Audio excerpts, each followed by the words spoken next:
What's up, guys? Jalen Hill, reporter for Q City Metro. Welcome to 15 Minutes of Fame, sponsored by Fifth Third Bank. We go around talking to Charlotte business owners about this story and how they came to be. Today I talked with Giovanni Brown, owner of Fitteds. We talked about his journey to coming from New York. He moved to Charlotte in 2016 when he was selling hats through Instagram. In 2020, he had his first shop in Uptown Charlotte. But this year, he made a big announcement that he's coming to Camp North End here today. It's they flop, too much they talk, too much they fold, hey. You're on the side, she wanna ride, wanna get chose, It's never confiding where I'm residing, I'm from the fold, look. You're talking investment. So, getting straight to it, you're on a hat shop. Yes, sir. So growing up, did you spend a lot of money on hats? Way too much money than I should have been spending, for sure. But it was, it's like our uniform. So we would run through Yankees, blue Yankees over and over, White Sox over and over and over. It's like white tees or socks. It's like we just kept cycling through them. So through the summertime, I probably ran through 5 or 6 Yankees, same hat. So yeah. It's on the same level as Air Force Ones. You gotta have a fitted on you at all times. 100%. Yes, sir. Now you're from New York. Yeah, yep. Oftentimes hats kind of go pair in pair with hip hop culture. 100%. And New York is considered the stumping ground for hip hop. Okay. Did that play a factor in your love for Fitteds? To be honest, like I always tell people, Fitteds chose me. I didn't choose Fitteds. It's like our pops and uncles was before we even knew teams or knew we was wearing them. So I think the city played a major part in like a lot of things that we see in hip hop culture today too. So I would have to say that we might have influenced it a little more, or my predecessors, people before me, influenced it, and as well as hip hop. Okay. But you had some like, I'm from Harlem, so we grew up around. I hate to say this, man, but we wanted to be like the guys in the hood that was getting the money and the cars and stuff like that before we had aspirations to be like doctors and stuff like that. So we got a lot of legends where I'm from that was throwing it on. That was, just the rich history, the fashion history, the street culture, the mix. So, I am a product of that, for sure. So how important is, it's a big part of black culture. Right. How important do you think it is to have that fresh fitted? Fitted, I mean, it's subjective, you know what I'm saying? It's just like fashion. Like, some people may throw on their fit and could do without a fitted. I'm not that person. It kind of complements my fits, and it seems like a lot of hat guys have that in common, where it's like, gotta have that fitted on to piece together, the fit. So it's important. It's very important to me, and I would say people like myself. But like I said, it's subjective. So to some people it may not be, but to me it's very, very important. You said you spent a lot of bread on getting your hats as a kid. 100%. So what was your first hat? You can reflect back to that time. Oh man, that's a great question. So I don't want to just lie to you and tell you anything, right? I can imagine it was a Yankee. If I had to guess, it was the NY, the originals with the, you see how I got the embossed now? With the flat NY, the old school classic joint. Possibly though, I don't want to just tell you anything. Okay. And so just a hat question. Okay. And so a lot of people get confused. Do you get the hat because it reps your favorite team, or do you get the hat to match your style and your fit? Really fashion purposes, man. I always tell people that, like, I have people, I'll be in the mall and a person would be like, go White Sox or go, and I'm just like, I'm just wearing it because it complements the fit. But it's more of a fashion thing, I think, for us Northerners than what you call like fan apparel and stuff like that. Yep. Okay. And you came down here in 2016. Yes, sir. To start your hat business. Yes, sir. Yes, sir. Why did you get into the business to start out? So I came down here totally unrelated to my business. It was an idea at that point. Not even an idea. I think I came up with this around 2018. But I came out here originally really for a better opportunity. I lived in, I don't know if you guys are familiar with Winston-Salem area. So it was just kind of like an elevation play. Like, let's get up out this town and get somewhere where it's more diverse, more opportunities and stuff like that. So that's what brought me to Charlotte in 2016. Around 2018, I don't know if you remember, but the All-Star game was supposed to be out here. Yep. So we was kind of prepping like, yo, what could we do? I was thinking about doing a consignment shop, but one of the main ideas was like, yo, hats, like I know it's no market for it out here, like let's do that. And I didn't do it then, but around 2020 is when I kind of put my foot on the pedal and went full-fledged, and I started off selling them out the trunk, Instagram, stuff like that. And I originally moved out here just to get more opportunities and better space. And so was it challenging for you to advertise on social media compared to how it was now? No, I think everything kind of just fell in place for me by the graces of God. The stars just aligned. Like I kind of started blindly, like I didn't know where it would go. I was hoping it would do something and just put up posts, kind of like, you know, hats that I had for sale. I didn't have many hats at the time, I was just starting.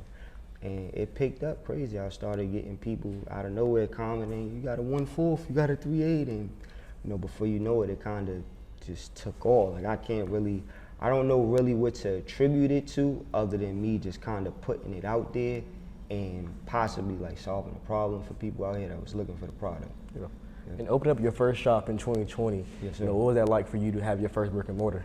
Oh man, so it was amazing and scary at the same time. It's probably like one of the scariest points in my life because, as you know, at that time nobody was coming out to, like, people didn't even want to be around each other.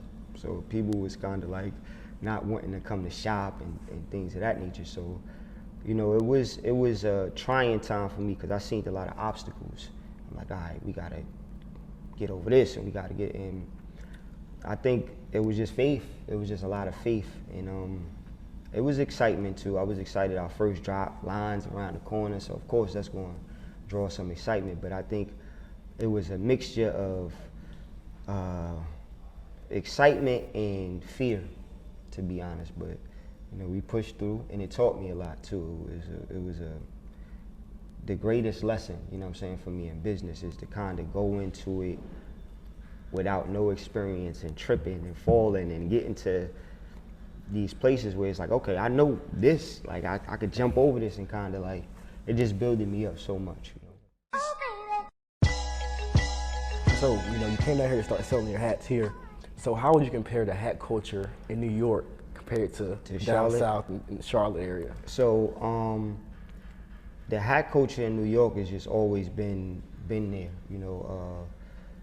We talking about back in the days, like I always tell people, you see somebody grandmother in a fitted hat in New York City. It's just one of them things where it's like, it comes with the territory.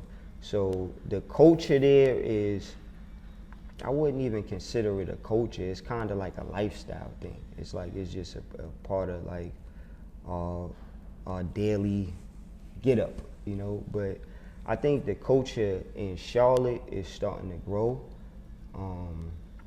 I think, to be honest, and this I'm saying I think because there's so many different opinions, but to me, I think the culture kind of started with opening people up to like something new in a sense out here. And it picked up almost like sneakers. I know you know sneakers in 2011. Oh, yeah.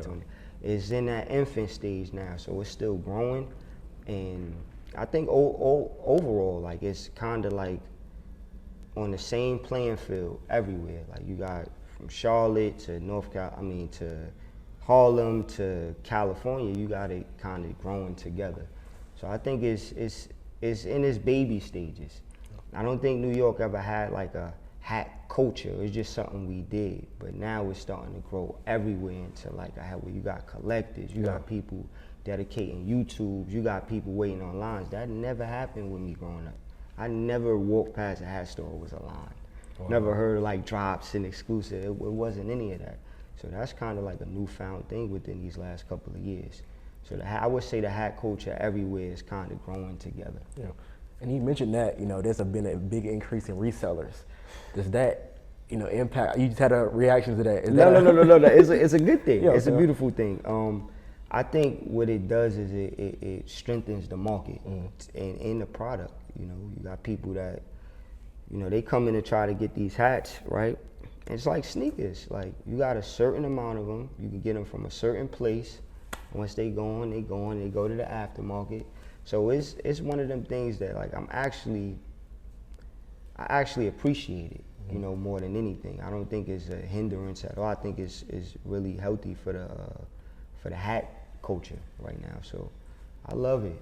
I love it. And we appreciate everybody who comes out, waits online. And one thing we will continue to do is make y'all our first priority. So we know it's reselling, backdoor, and all that stuff. We try to, like, if you coming out to get you a hat from us, we gonna make sure that y'all get what y'all get. We don't do, you know how I go. Yeah, We try to keep it very fair. It gets hectic sometimes, especially with shoes and even now with hats. And so it's a very competitive field to get 100%. those fitted. So Yes, sir. You're known for your custom designs. Yes, sir. And so what is the process like into those custom designs? Like, is there, you take a hat and match it with the colors, or, you know, how does that work? So what we do is we get with New Era. I get with my rep.